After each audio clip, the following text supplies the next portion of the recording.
So in part, IEX is a reaction to high-frequency trading and technology that has made super fast, super aggressive trading possible. What sets you apart? I mean, I think for us, IEX from the beginning has really been about serving investors and protecting their needs in this market. My background was a trader. I worked at a bank.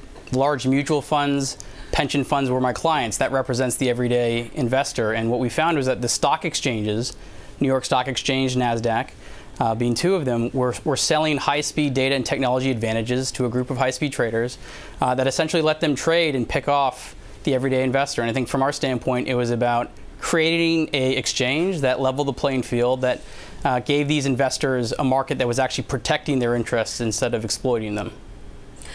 What do you think the real problem is with using technology and high-frequency trading? I mean, it certainly gives some traders an edge.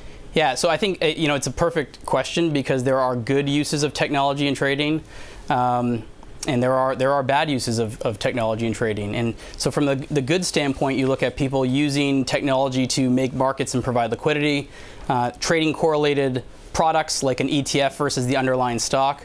But on the other side of that, you have people using them for predatory tactics, trying to sniff out orders, trying to electronically front run them. And I think from our standpoint, where we decided to start IEX is the idea that the exchange itself, selling technology to certain players, really made the referee in this particular game very biased on the outcome. It's like the referee in a football game selling things to one of the teams and then claiming to be neutral about who wins or loses. And exchanges now make more money selling high-speed data and technology than they do from matching buyers and sellers. So in many ways, the exchanges have kind of lost their purpose.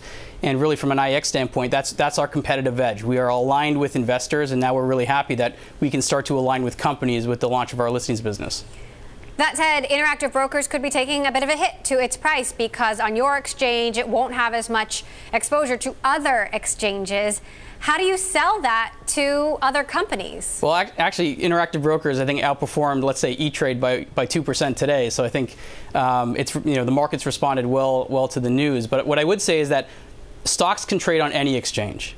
So the role of the listing exchange is to open and close the stock, to surveil for manipulative activity in a stock. And I think IEX is much better aligned to perform those tasks than exchanges where their largest clients are some of the predatory high-speed trading firms. So from our standpoint, we see the value IEX adds is really about creating alignment between the exchanges, the investors, and companies, and really looking to make that process as simple and efficient as you can. And I think trying to dampen volatility by eliminating opportunities for high-speed traders to insert themselves. So, Interactive Brokers, I think, is a perfect example of a company that through its history has used technology to deliver benefits back to their clients. They invented smart order routing, which is now a commonplace technology in the market. They have used technology to make markets. So when we look at aligning with them, they are exactly the kind of firm that uses technology for productive means. And again, the market's responded well. And from our standpoint, it really is about just that alignment between investors, the exchange, and companies.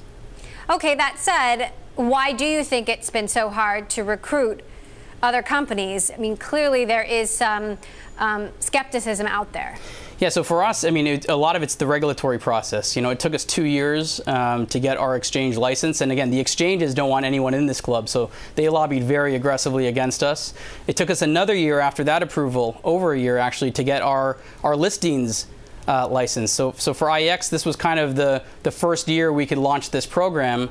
You look at 10 to 12 switches per year, so not a lot of companies are moving back and forth, and I think that speaks to the lack of competition, meaning, do you want to, New York Stock Exchange and NASDAQ look more similar now than they look different. So it was getting that regulatory approval despite heavy lobbying interest against us.